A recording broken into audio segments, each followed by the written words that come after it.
some people like say that, you know, people out here talking this revolution stuff, now you might be like killed and what have you, like this here is Reagan's here, cowboy, all, you know, atmosphere, you know, all this Rambo stuff is going on. You guys are talking about revolution and talking about working for the defeat of the United States and all this kind of like stuff here. And, you know, and I basically, you know, I just say that people like that, I mean, like, for me, my experience, I think my experience, like, typifies what a lot of it is from, like, I mean, I was shot by the police. I should have been, like, they told me I should have been, like, I was shot by the police even before I ever heard of revolution. They was trying to, like, shoot me right down the street, no more than being, like, a young black out here in the streets and what have you, and being kind of, you know, insolent and defiant about, you know, being, you know, not being, being insolent and being, like, disrespectful towards, like, that. I was shot at. But even that's even before I even heard about revolution, knew anything about like revolution. So, you know, now they want to shoot me because I'm out here talking about like revolution, and I, you know, I'm conscious of the slavery and conscious of what has to be done about the end of slavery. You know, that makes me feel good that they want to do that, because what they want to do to me, I want to do 1,000 times more than them.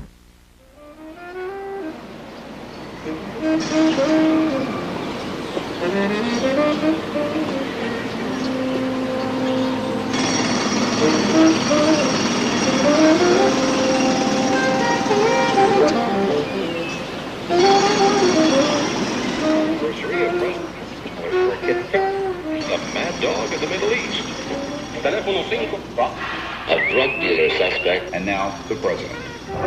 All right, my fellow Americans, I'm pleased to tell you today that I've signed legislation that will outlaw Russia forever. We begin bombing in 5 minutes. Outlaw Russia forever. We begin bombing in 5 minutes. We begin bombing in 5 minutes. 5 minutes. 5 minutes. 5 minutes. 10, 9, 8, 7, 6, 5, 4, 3, 2, 1.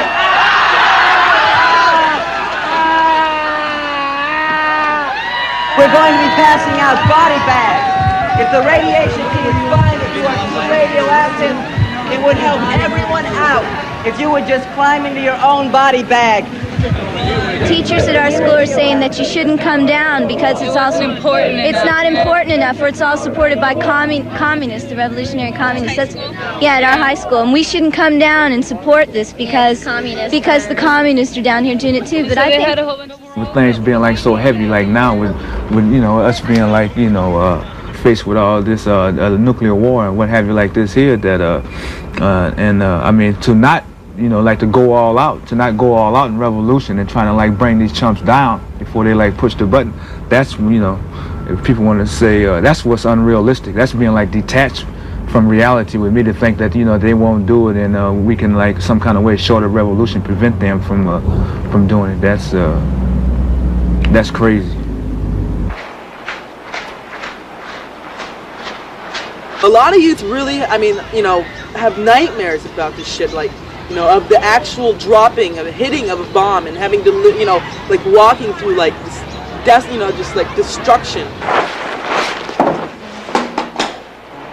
Bodies all over the place and outlines of people and, you know, melted eyeballs, you know, all kinds of shit, you know, just like really vivid. It's so incredible and almost unbelievable that they've actually destroyed the entire world. All of the little emblems and symbols on this map are nuclear installations in Europe. ICBM installations, underground storage facilities for nuclear weapons, intermediate range missiles, atomic munitions for cannons, howitzers, and so forth like that. The armed forces of both blocs are so nuked up that they actually don't have any other way of fighting today. The type of war that we're facing, I think, is not one of a protracted nature that we think about World War I and World War II and people fighting in the trenches for years. We're dealing now with the possibility of a nuclear holocaust occurring in 30 to 45 minutes. The fact that the war will be fought with the weapons that are on hand when the war begins means that the weapons production that's going on today is the war production of World War III. The political mobilization of support for the war that's going on today is the political mobilization of support for World War III. And also actions that would be taken to prevent World War III would have to be the actions that are taken today. they're always out here taking public opinion polls, like the Gallup poll, this poll, that poll, and it's usually, you know, 9 times out of 10, it's to reinforce some really reactionary shit that they just did or about to do, right? Like the bombing of Libya or the invasion of Grenada. And, you know, to say people support it, you know. And they poll a certain section of the public, and my guess is that probably a lot of times they poll the members of the Kiwanis Club. You know, so our party united with some people like students to go out to Richmond, California, where a lot of proletarians live, to take a public opinion poll of our kind of public. We asked the question of about 4,000 people out of the 80,000 residents of Richmond that if you knew that the nuclear powers was about to push the button and start a nuclear war, would you be willing, you know, and that you knew they were going to do this in like a few weeks, would you be willing to take up arms against the system, including against the government, to stop it? So 62% of the people we polled said yes. And the majority of those also felt that World War could break out at any time. And I think that those are the people that we speak to and we speak for and we plan to mobilize in making revolution in this country, that this party represents. ¿Por qué tenemos que agarrar una chance con la revolución? Porque nosotros sabemos es muy peligrosa, pero tenemos que hacerla porque al mismo tiempo tenemos que salvar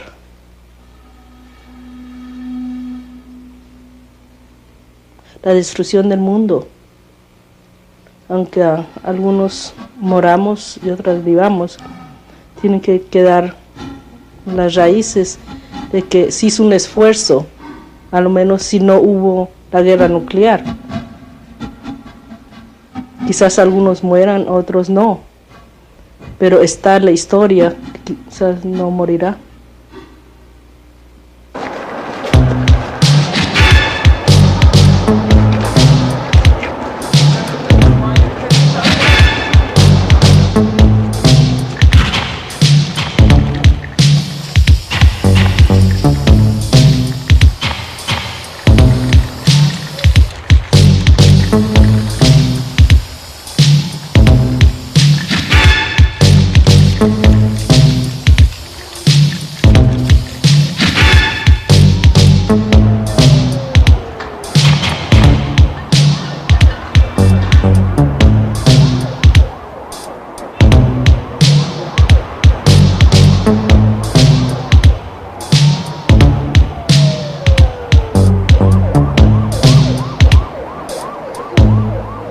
Just kind of looking back on it, it's kind of interesting because back when I was beginning to get involved in the revolutionary movement, we didn't really have a view that this is where things were necessarily going to end up. In fact, some of us thought that maybe we could just take care of it in the 1960s, early 70s and finish it right there, and I guess I was somebody who thought a little bit of that, you know, but didn't work out that way. It ended up not being possible. But what it has come down to is that through the work of the Revolutionary Union, the work of the Revolutionary Communist Party, it's actually been a thing that we were getting ready for this exact point, you know, not always clear on the exact dimensions of how it was going to go and exactly how it was going to shape up, but okay, here we are.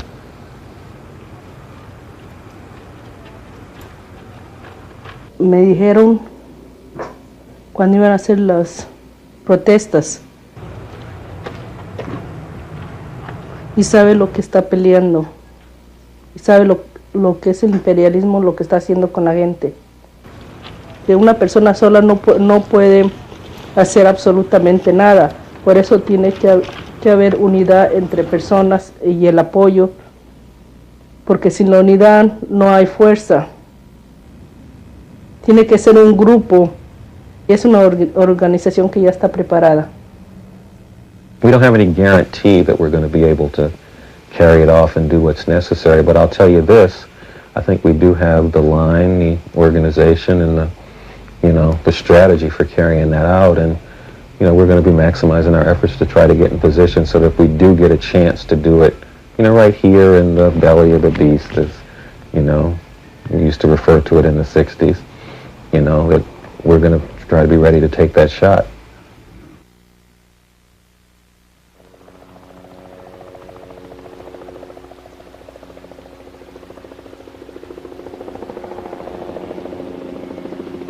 RCP tiene mucha experiencia de los 60s, podría decir la revolución de los 60s.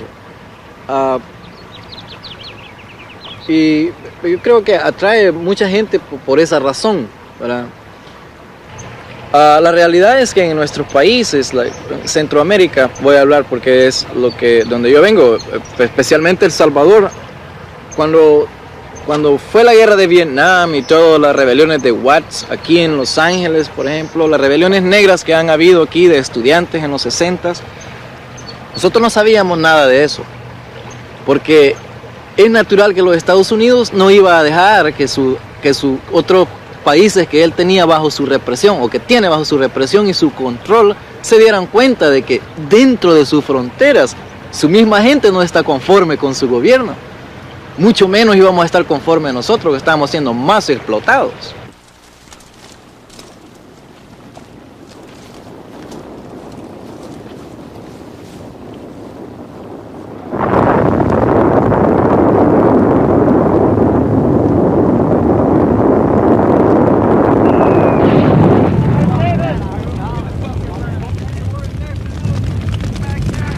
This is a decisive time in Vietnam. The eyes of the nation and the eyes of the entire world, the eyes of all of history itself, are on that little brave band of defenders. We do not doubt the outcome.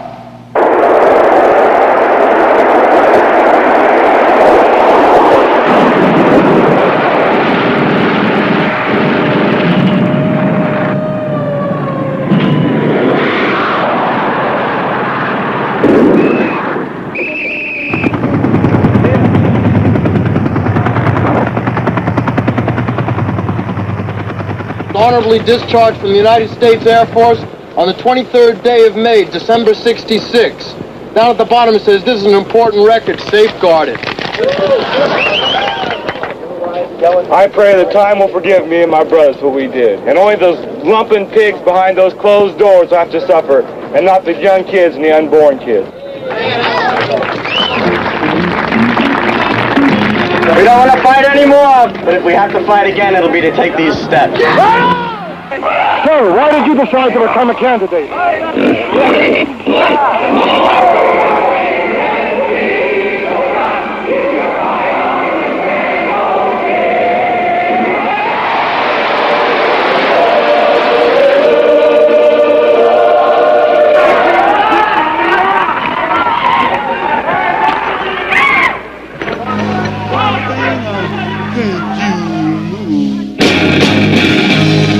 But I wanna know for sure.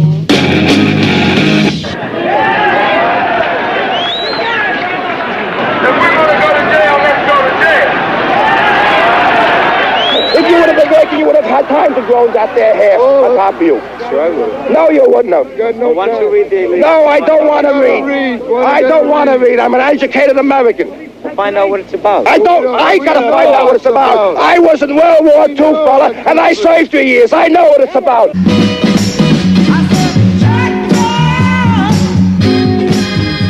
Across the land, as nights grew longer and hotter, midsummer mania swept from city to city. No sooner would the setting of fire, the looting, and the sniping subside in one community than they would be fanned into eruption in another town in another part of the country. We will not tolerate lawlessness. We will not endure violence.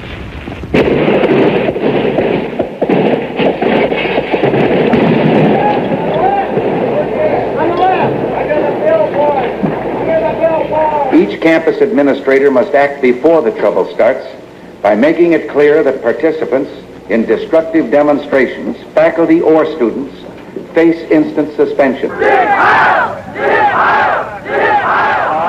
am the San Francisco Police Department. The persons demonstrating here are unlawfully assembled. Don't fight the bankers' war, bring the bankers home.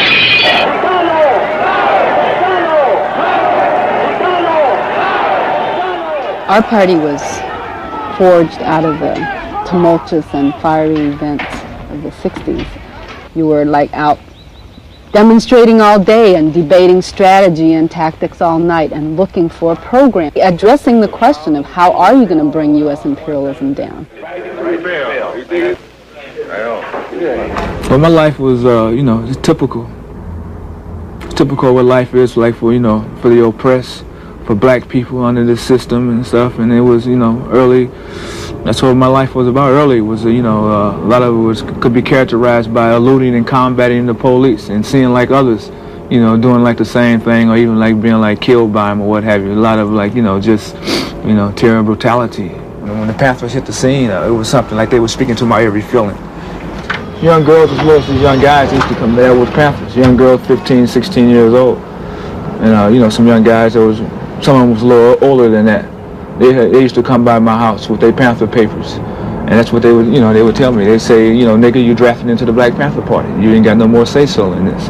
We used to like have like study classes and groups, and we were reading the Red Book, and we had to, you know, discuss it and break it down and explain and trying to really like understand some of the stuff that Mao Zedong was talking about. Going to those kind of meetings, I found that really, and being able to be part of that process, something that's really, was really exciting. And we used to be like out on the streets at night sometimes, you know, like this stalking the, you know, I guess what we call it stalking the stalkers and stuff. And, you know, the police and these, you know, the enforcers of this way of life. The Rules Committee of the State Assembly met today to review security provisions in the state capitol in the wake of Tuesday's Black Panther demonstration. Assembly members are worried because the Panthers brought rifles, pistols, and sawed-off shotguns into the chamber with very little difficulty. Loaded guns is the way to solve a problem that should be solved between people of goodwill.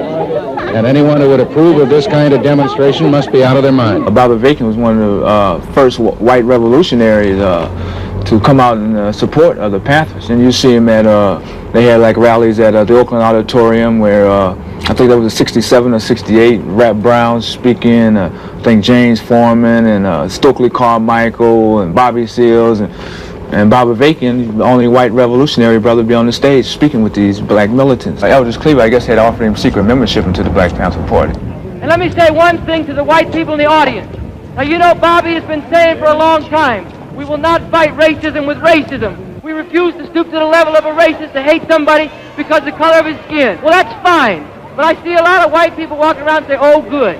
Now the Black Panther Party don't hate me. I can go on about my business. That's a cop-out, and if you act like that, the Black Panther Party will hate you, not because you're white, but because you ain't taking care of business to organize other people, teach them the need to support the black liberation movement led by the Black Panther Party as a strong, fearless voice against American imperialism, and to link up with all the people in Vietnam, in China, in Angola, in Latin America, and everywhere else who are standing shoulder to shoulder to drive this vicious beast out of the way and out of the pages of history. No more brothers in jail. Off the pigs. Pigs are gonna catch hell. Off the pigs. No more pigs in our community. I mean, a lot of people at that time, cause would like anything like the Panthers like would say. People would say, oh, it's cool, oh, it's revolutionary. Even what the Panthers was saying, that they're putting out something that wasn't like revolutionary and shit. Even if they started talking more about like, we got democratic rights, we got to start fighting for our democratic rights and our constitutional right and all this other old bullshit like that. And even people would still say that was revolutionary because the Panthers are saying it, how can you say it? But Bobby Vakin, he wasn't, you know, he wasn't, like, never was slavish. I remember like coming out this meeting, so there's, in the hallway, there's Bobby Vakin. As I was making this in this Panther, they arguing like a motherfucker. They arguing, and they you know, they just shouting at each other. And Bobby Vakin is shouting that, you know, Mao Zedong is the greatest revolutionary of our time. And this Panther is shouting, fuck Mao, you know, fuck Mao and fuck you too. And they're going back and forth like this. And so as the Panthers was like putting him down, Bob was even more into popularizing Mao and popularizing like that kind of revolution. And he had even like went even further. He had went further and more like fully off into what, you know, the politics that Mao Zedong was about. So June Hilliard's there, who's a, you know, Panther leader, and he's there, and he's telling me that, you know, you see what he's doing, pointing to Bob Avakian, you see what he's doing? You know, we ain't gonna let him get away with that, you know, beat his ass. And but I, you know, I wouldn't like do that. I'm glad I didn't do that, and the reason I wouldn't, you know, and what I was thinking about at that time was because what Bob Avakian was saying, you know, I had some agreement with what he was saying, especially around like Mao Zedong, and especially like around like revolution. I had more agreement with what he was saying than what I had just heard in that meeting. When I first went to jail, I don't know, I had some real conflicting thoughts about revolution. I really had some real like doubts if we can ever like make a revolution here in this country, or we can have the kind of like organization could be like, you know, brought about that wouldn't sell people out at some point, and that kind of like, we can ever develop the kind of leadership that they had in China with Mao. In the Panther, you know, we talked about a lot about like Mao and revolution, and taking up the gun and this kind of like stuff here, but in terms of like the Cultural Revolution, which was something that was you know, unprecedented, that's something that I really didn't begin like to understand or really get a hold of until I got into prison.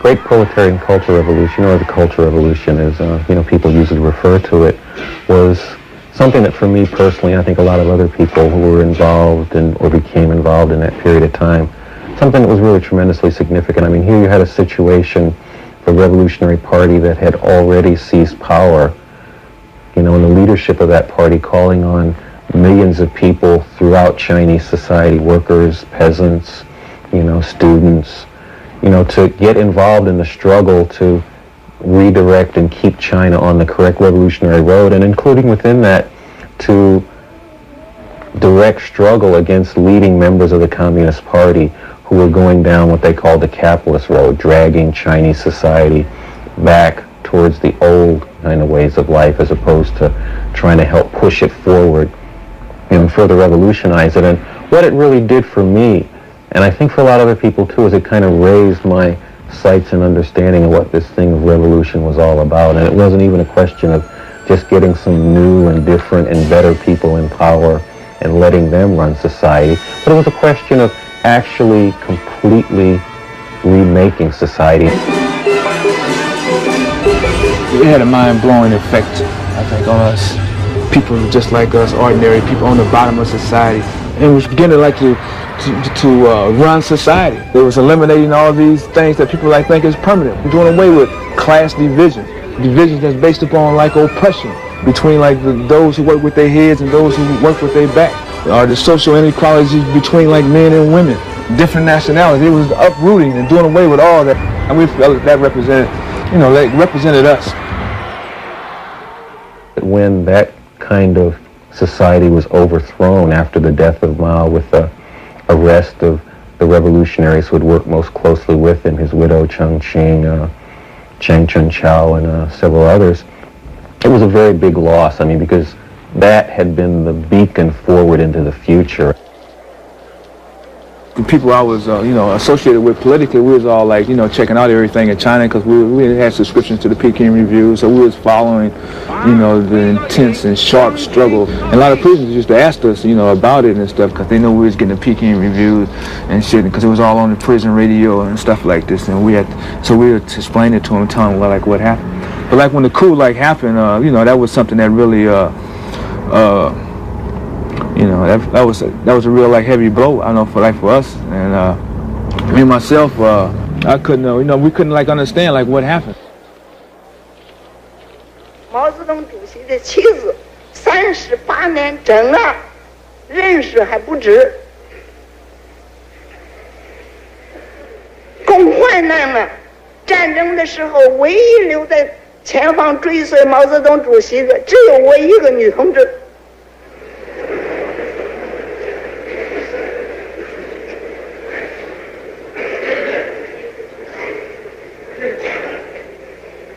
你们躲到哪儿去了？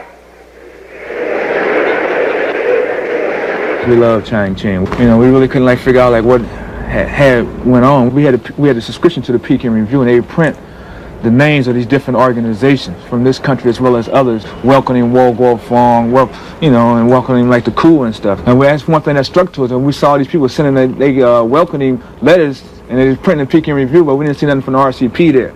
And so that made us like think that there had to be something more going on here than what meets the eye. 判处被告人将其死刑。革命万岁！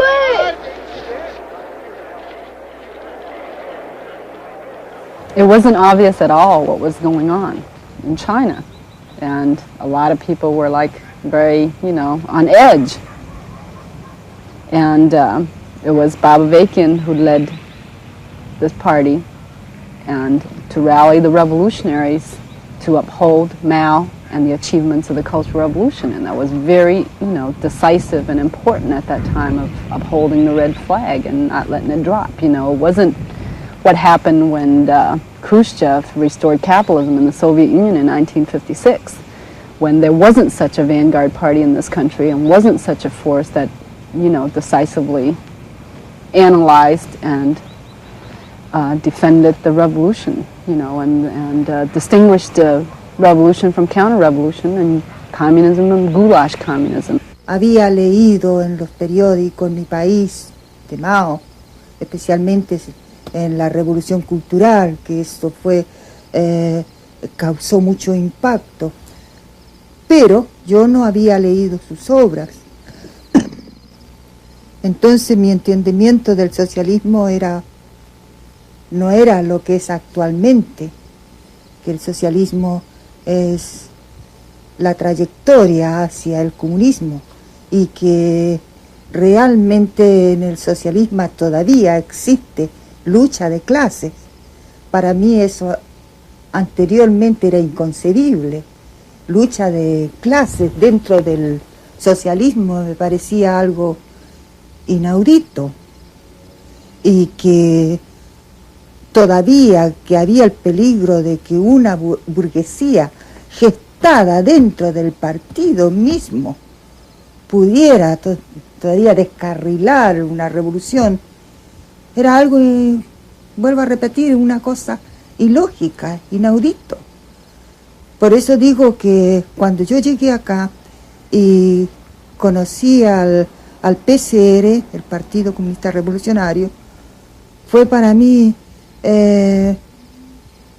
un gran hallazgo. Entonces sí, mis ideas son completamente diferentes a la idea del socialismo que tenía anteriormente. Haz cuenta que era una párvula.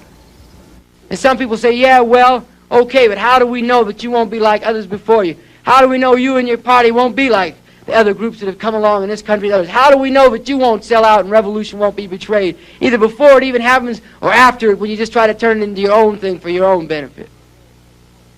Well, I'll say this first of all. I myself, speaking for myself personally, have been fighting this system politically for 15 years. I've been a revolutionary for 12 and a conscious communist for 10 or more, and I got no intention of being or doing anything else as long as I'm alive and for as long as I can contribute to the struggle, and they're going to have to kill me to stop me from doing that, and we're going to fight to see that that doesn't happen either.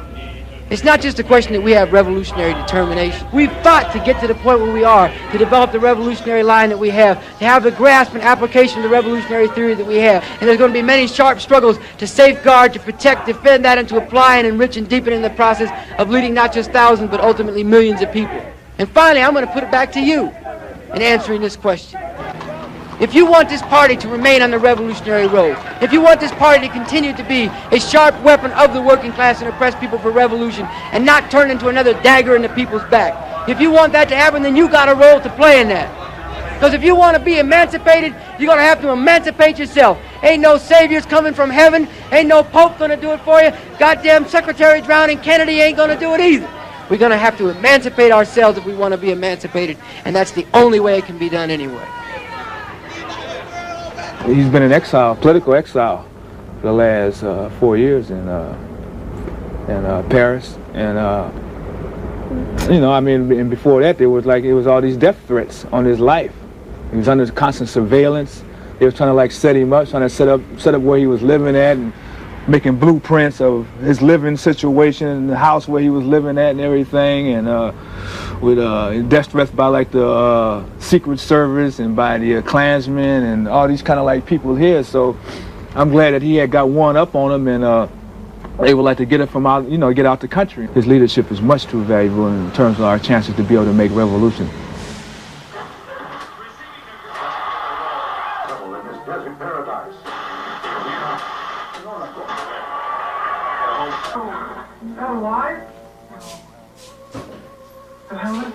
I told Ellen maybe it washed up out of the creek or something, after all that rain and all. Right?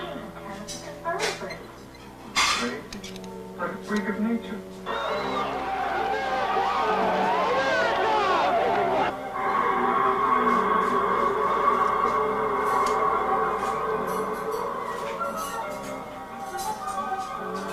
I'm a former Marine. I think it should take a detachment of Marines, or just give us 50 Texans and 50 cowboys. We'll go over there and take care of the situation. Look around you. These people in these white robes, they're standing up for their family. We needed somebody here to show them blacks their places. Makes you proud to be American, doesn't it? You don't want to be anything else. Yeah. Praise God, praise God. Hey, we got to do what we got to do. If we have to bomb Libya off the map, we should have done it the other day. It's out there and it's real, but people got to understand what it actually means. A lot of people see it, but you got to understand what it actually means. I mean, because here you've got a ruling class that is preparing for the greatest crime in history. It's prepared for World War III, complete with, the nukes and all that. And you're preparing for something that reactionary and that horrible, then why not expect them to mobilize around an all-around reactionary program? I mean, it's just a question of them getting their forces together. A friend of mine once said to me here recently, Joe, man, he said, he said, don't be doing this stuff here. And he said, this ain't like what it was when we used to do this here before. They got Reagan up there, and they got all like these rednecks and stuff like this up there. And he said, you're going to get killed, man. Don't be out here. I don't want to see that happen to you there. So I just basically told him that the other side of that's out here too. Those who find that very revolting and disgusting, who've always experienced American nightmare and who can't wait to, flush the whole damn thing down the toilet and can't wait to get their hands around the necks of one of these good old cowboys or Klansmen or something. The anti-abortionist leafleters came to Berkeley High. Yeah. There's a point where a group of young women was going, wait, these nuns are like preaching to them about don't have sex and use birth control, and it's immoral and you're disgusting and you're going to hell. Sinning. You're 14 years old. You better have that baby. They're quoting from the Bible saying that you're sinning because you're having premarital sex, you're using birth control, and you're getting abortions, and that makes you a sinner. Well, the group of young women started just taking the literature. Yeah, sure, we'll take the literature. And they were just so pissed off, they fucking sat there and burned the shit. Storage standpoint, or even here are these people telling them that they are supposed to stay chained to the home, chained to the crib, chained to the sink, and bed. Yeah, the bed, husband's ankle. Many people say that they don't believe revolution is possible in this country. I'll tell you something. The people who run this country do. The state police helicopter passed overhead, made a low pass over the MOVE headquarters, and something was dropped on top of the compound. We intend to evict from the house, we intend to evacuate from the house, and we intend to seize control of the house. We will do it by any means necessary. The explosive device was made of DuPont Tovex. You got, bombs being dropped in Philadelphia on a group of black radicals, clearly to make the point about this is what you get, if you engage in deviant behavior, by which they mainly mean if you oppose us in any kind of way, on any kind of front. And when that thing went down, literally hundreds of people, when they heard that there was a siege of the MOVE house, that the police had evacuated the neighborhood and they were, shooting into the house and all that, literally hundreds of people gathered at the barricades. Many of them tried to get past the barricades to get up to the house to kind of interfere in what the police were doing. And, a lot of them were chanting murderers, murderers, murderers when the thing went down and the bomb was dropped and, the house burned and the people were incinerated or probably some of them shot. The crowd out here is now beginning to be a massive crowd. That is on average 62nd Pine Street is what you're looking at. People here are getting very excited and very upset about it. Once again, they're mostly young people.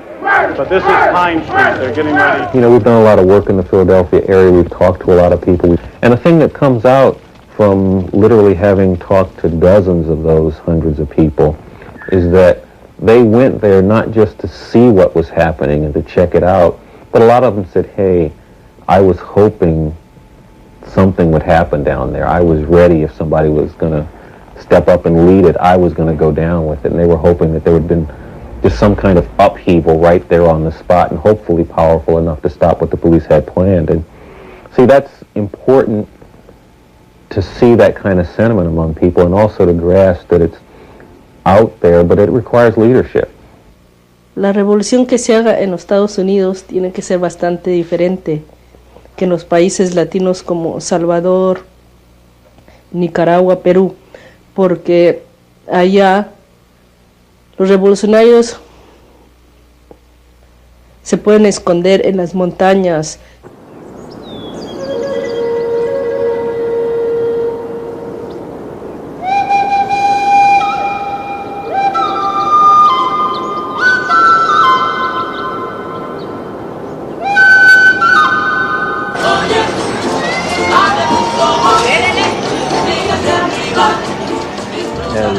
El verdadero proletariado, como los negros y los inmigrantes y los blancos pobres.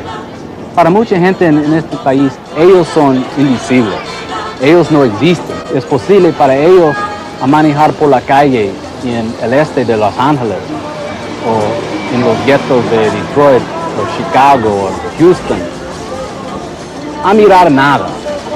Esto es una razón, más o menos, que mucha gente no entiende cuando decimos es posible para un ejército revolucionario venir de la nada, porque estamos hablando de una sección de la gente que para mucha gente no existe.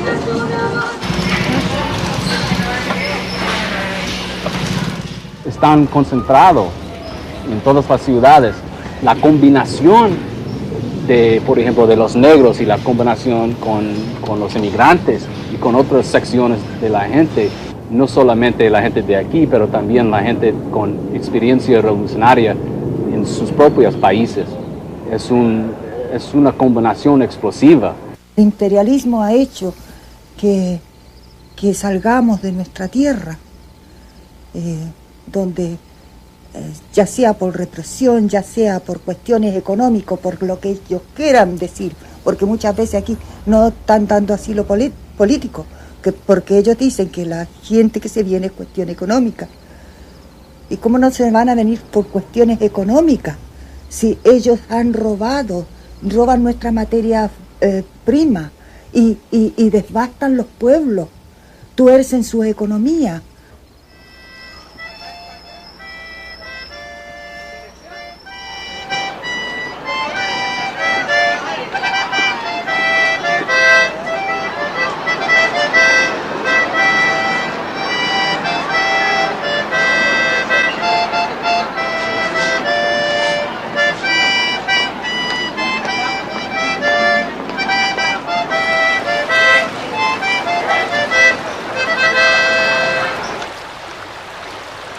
Mucha gente hasta vende sus casitas, sus pocas cosas que tiene en mi país para venir aquí, y ha sufrido tanto para llegar aquí, venga a sufrir más al ver que en realidad sus sueños no pueden llegar a ser realidad porque no se les da en la oportunidad. Y en realidad pues la oportunidad para uno nada más es lavar toilets y andar haciendo de janitor y la miseria que gana uno aquí.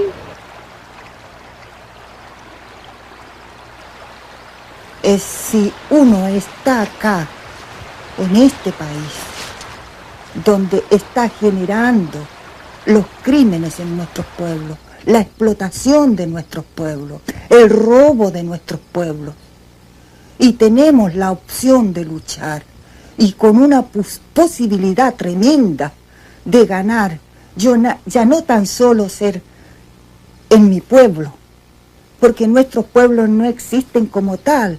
We're not Americans, we're internationalists.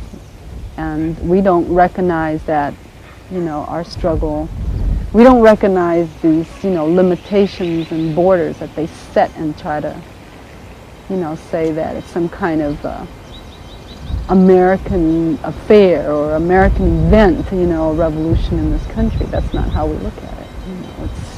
It belongs to the international proletariat, our revolution, what we're doing is all part of that.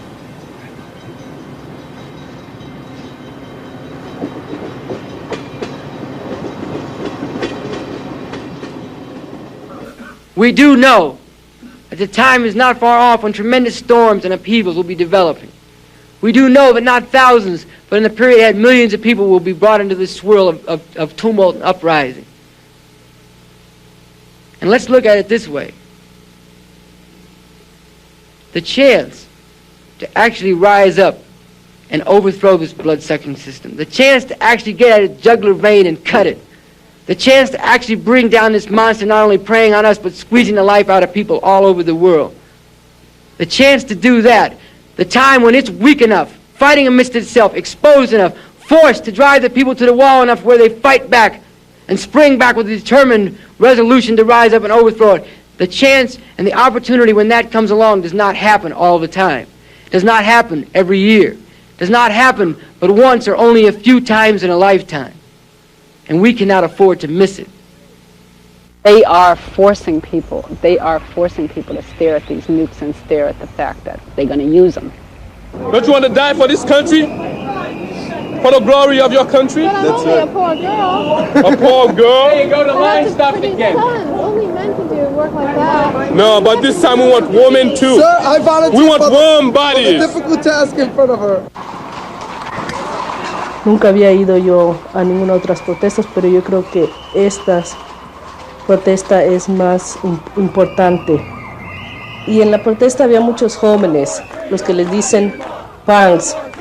Por ejemplo, como en los 60 no había punks, había hippies en ese tiempo, pero ellos también demostraron lo que iba a pasar en Vietnam y mucha gente no creyó, creían que estaban locos y que nomás se ponen están en rebeldía sin causa, pero ellos anunciaron lo que iba a pasar en Vietnam y por eso protestaron. And what about, in 2 weeks, on the amount we could spend, that we do spend on nuclear weapons in 2 weeks, we could feed, clothe, and medically care for everyone in the whole world. Yet, look at everywhere except for just a few countries like Brazil, all of Central America, South America, Africa, they're all starving to death. Well, we live in comfort. Right now, the movement's not amongst the lower classes, but when they move, things move, and when they speak, everybody else quakes. People are going to be looking for a way out, out of the madness, out of what they see, and, not a lot, I think a good section of people are not going to go along with it, and the question is, where is it going to go? Is it just going to be lashing out? Is it going to be, and then at the end, going along with the program, no matter how distasteful it is, or people maybe fighting very hard and losing? No es suficiente nada más esperar por una situación revolucionaria. Tenemos que preparar, porque sin preparación no es posible ganar, y queremos ganar. Y el punto de este partido, el Partido Comunista Revolucionario, es exactamente para preparar a las masas por el tiempo cuando es posible recoger las armas y lanzar una insurrección armada. Pero este tiempo es crítico en la preparación política.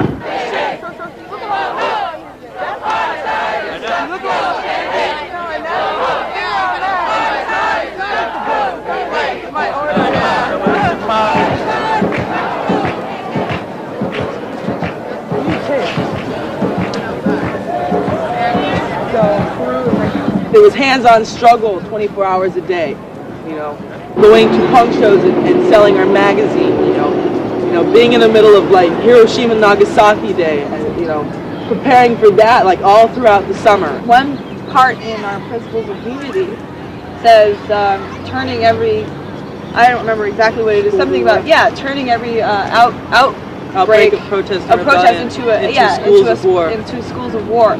And that's basically what that's basically what we were concentrating on, you know, learning how to do that. We're training. The study group is different from school.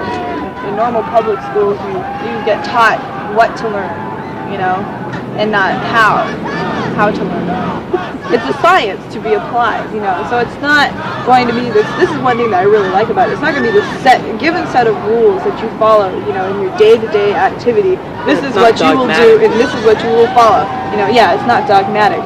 It's continuous. I mean, it progresses along with the situation in the world, you know, along with everything happening in the world. And according to each, like, for example, like, the way that the science is applied to the U.S. is not the way it be applied to Turkey, for example. You know, the way it's applied to England is not the way it's applied to Peru. I mean, the fact that we're using Marxism and Leninism and Mao Zedong 5 reflects that, because a lot of what they've written, it applies to their time. Yeah. What's going on in the world at their time. And you think, well, shit, that's what we're following now, you know? Doesn't make sense, but it does make sense because it is a science and it can be applied now.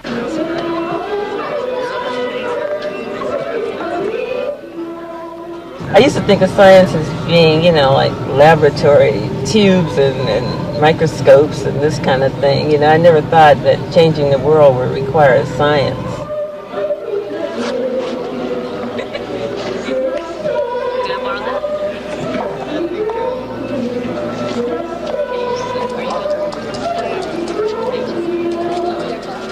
People like have thinking that, you know, that's not their realm, right? Because they're taught like they shouldn't like do this, so they think that's for gifted people and just for geniuses, and not for like us proletarians to be able to take on like these questions or figure this stuff out in this society. So we have to, you know, fight against that too. Fight against that, you know, agreeing with our oppressor about, you know, ourselves.